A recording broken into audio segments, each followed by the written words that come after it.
2031க்குள் இந்த மாற்றம் நடந்துவிடுமோ? எடப்பாடியை போன்று உதயநிதியும் ஓரம் கட்டி விடுவாரோ அண்ணாமலை? கடும் பதற்றத்தில் மு.க. ஸ்டாலின். அறிவாலயத்தில் நடந்த அவசர ஆலோசனை. அனைவருக்கும் வணக்கம்.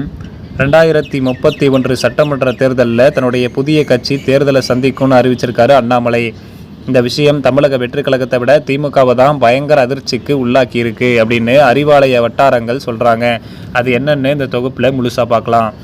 அதாவது அண்ணாமலை பாஜகவோட மாநில தலைவராக இருந்தப்போ 2 திராவிட கட்சிகளுக்கும் எதிராக அதிரடியான அரசியல் தான் பண்ணிட்டு இருந்தாரு. குறிப்பாக டெல்லி பாஜகவை பொறுத்த வரைக்கும் தமிழ்நாட்டில் திராவிட கட்சிகளோட ஆட்சியை முடிவுக்கு கொண்டு வரணும் அப்படிங்கிறதுல ரொம்ப தெளிவாக இருந்தாங்க. அதனால தான் அதிமுக திமுகன்னு 2 கட்சிகளுக்கும் எதிராக இறங்கி அடிக்க சொல்லி அண்ணாமலைக்கு உத்தரவு போட்டாங்க. அந்த அடிப்படையில் அண்ணாமலை ஒவ்வொரு நாளும் அப்போதைய ஆளுங்கட்சியான திமுகவை அலற விட்டுக்கிட்டே இருந்தார்.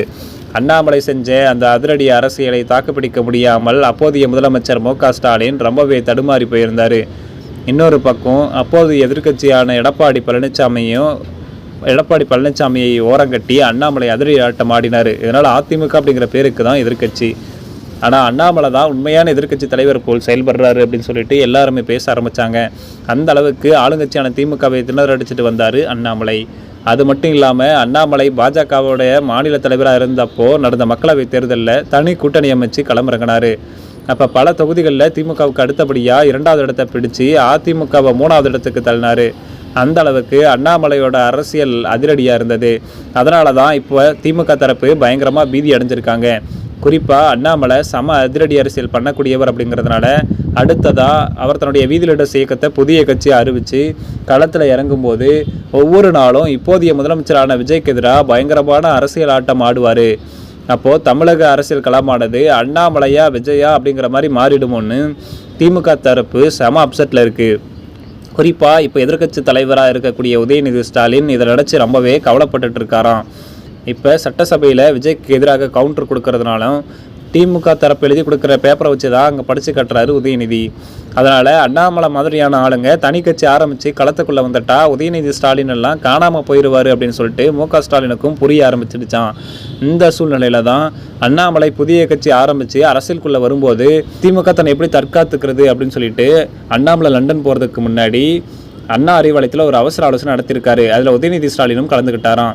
அப்போது தாவேகா அரசை பொறுத்த வரைக்கும் அவங்க இப்போ தான் புதுசாக ஆட்சி அமைச்சிருக்காங்க. அதனால் அவங்க அரசியலை முழுமையாக கற்றுக்கிட்டு திமுக எதிராக அரசியல் பண்ணுறதுக்கு இன்னும் ரொம்ப நாள் ஆகும். ஆனால் அண்ணாமலை மாதிரி ஆளுங்க களத்தில் இறங்கினா அது திமுகவுக்கு பெரிய சிக்கலை ஏற்படுத்தும். குறிப்பாக விஜய்க்கு எதிராக அரசியலை அண்ணாமலை கையில் எடுத்துட்டா தமிழக அரசியல் களம் அவங்க 2 பேருக்குமான இடமாக மாறிடும். அதனால் அந்த நிலைக்கு நம்ம தள்ளப்பட்டுறக்கூடாது அப்படின்னு திமுகவோட சீனியர் தலைவர்கள் பலரும் உதயநிதி எப்படி அரசியல் பண்ணணும்னு கிளாஸ் எடுத்துருக்குறாங்க. அந்தளவுக்கு அண்ணாமலை இந்த புதிய கட்சி விவகாரம் திமுகவுக்கு பெரிய பயத்தை கொடுத்துருக்கு. குறிப்பாக அண்ணாமலை பாஜகவோட மாநில தலைவராக இருந்தப்போ அப்போது எதிர்க்கட்சி தலைவரான அதிமுகவை 3வது இடத்துக்கு தள்ள மாதிரி இப்போ இன்னும் அதிரடியாக அரசியல் செஞ்சு திமுகவை 3வது இடத்துக்கு தள்ளிட்டு அவரே எதிர்க்கட்சி தலைவர் மாதிரி அரசியல் தொடங்கிடுவாரோ அப்படின்ட்டு மு.க. ஸ்டாலினோட பெரும் கவலையாக இருந்துட்டு இருக்கு. அதோட எடப்பாடி பழனிசாமி எதிர்க்கட்சி தலைவராக இருந்தப்போ அண்ணாமலையோட அரசியலால் காணாமல் போயிட்டார்.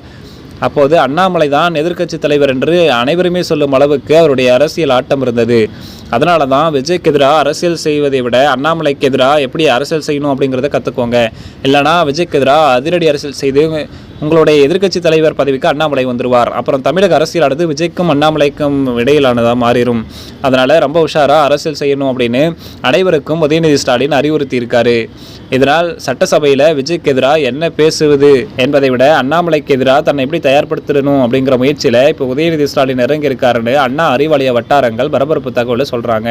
மக்களே, இந்த செய்தி குறித்து உங்களுடைய கருத்துக்களை கமெண்ட் வாயிலாக தெரிவிங்க. மேலும் இது போன்ற உடனுக்குடன் அரசு சார்ந்த செய்திகளை தெரிந்து கொள்ள மறக்காம நம்ம சேனலை சப்ஸ்கிரைப் பண்ணிக்கோங்க. நன்றி.